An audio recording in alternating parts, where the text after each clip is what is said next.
channel. Ang video natin ngayon guys, papakita ko sa inyo ang experiment ko. So try natin ngayon kung motor po ito ng handrail na nasira na. So ito yung gagamitin natin na free energy. Dito tayo kukuha ng supply. Yan, kikita nyo dyan. Ito yung isusupply natin dito sa 1000 watts na inverter para gumana. Tapos may indicator na po tayo dito na ilaw. Yan, makikita nyo dyan. So papaikutin natin ito, motor na to, sa pamamagitan din ng handrail. Ito guys, converted na po yung supply niya kasi lumubo na yung battery niya. So 14 volts po ang supply nito guys. So ito yung papaganahin natin para umikot itong isang motor, kung may supply talaga siya na power para gumana ito. So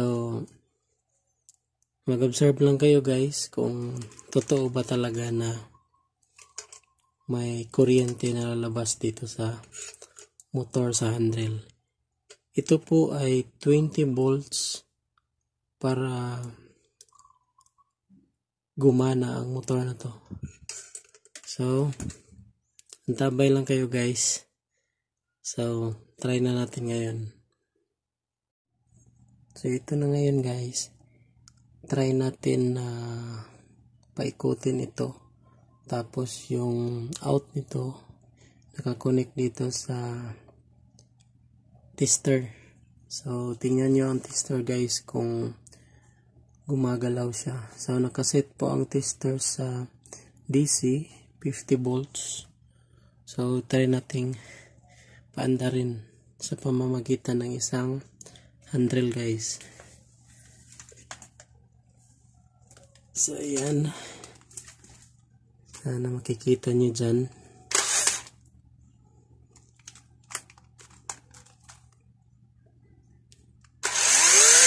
Yan, gumagalaw yung tester.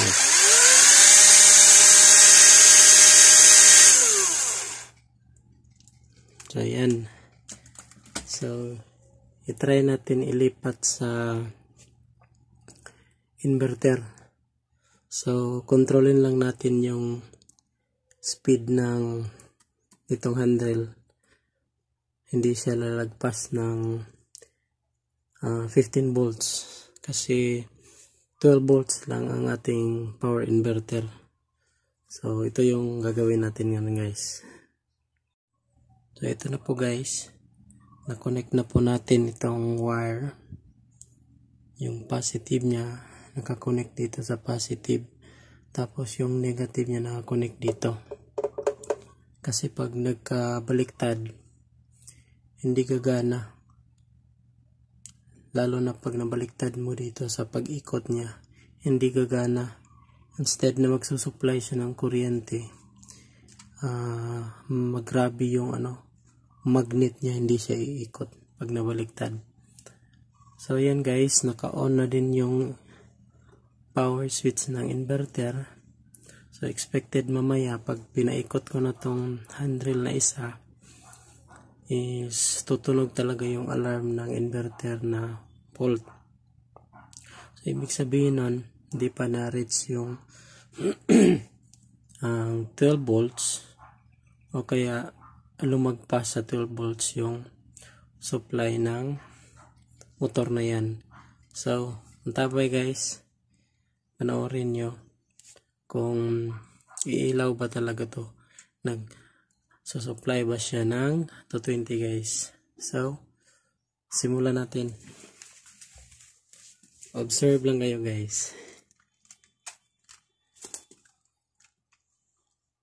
Experiment.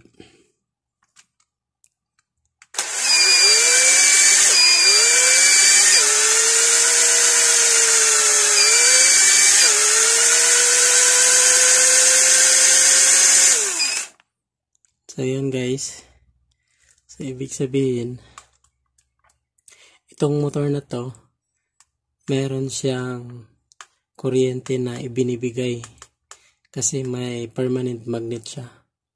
So 100% legit siya, may supply na kuryente. Pag ang motor merong permanent magnet. So pag pinaikot mo yan, syempre may kuryente na lumalabas. So nakita nyo naman guys kanina na gumagana yung TBA natin na power inverter. Kaya nga lang, pag nag-supply na siya ng 220 dito,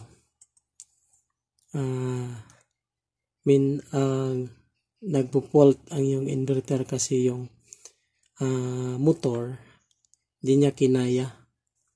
So, hindi accurate yung 12 volts na binibigay ng ating motor.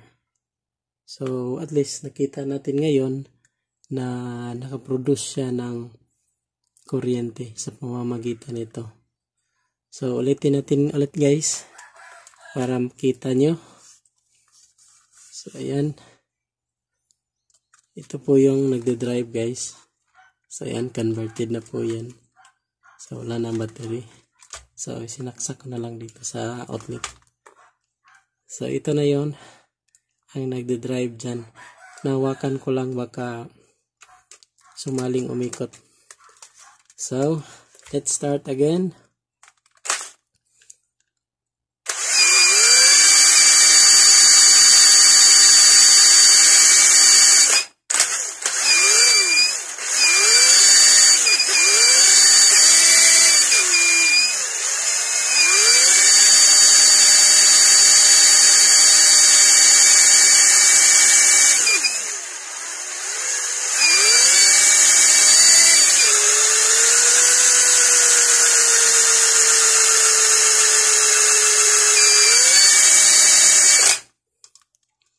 So, ayan guys.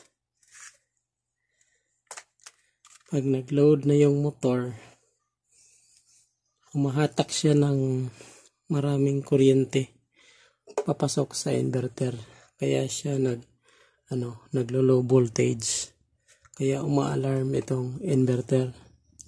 So, at least napakita ko sa inyo na possible na kaya nating gumawa ng free energy sa pamamagitan ng mga motor na mayroong permanent magnet. So nakita nyo naman na gumagana at nagsusupply siya ng 220. Hindi nga lang matagalan pero at least nakasupply siya. Umilaw itong 220 na ilaw na sample natin guys. So, ganun lang guys, experiment ko lang, sinishare ko lang sa inyo. At gagawa pa ako ng ibang video sa ibang pwede nating pagguna ng free energy o kuha na ng kuryente sa pamamagitan ng mga motor guys.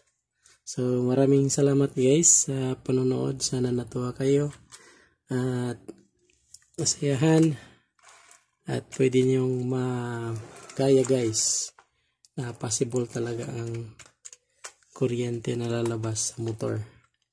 So pwede nating gawing free energy, pwede nating gawin sa tubig, sa water wheel o kaya sa windmill.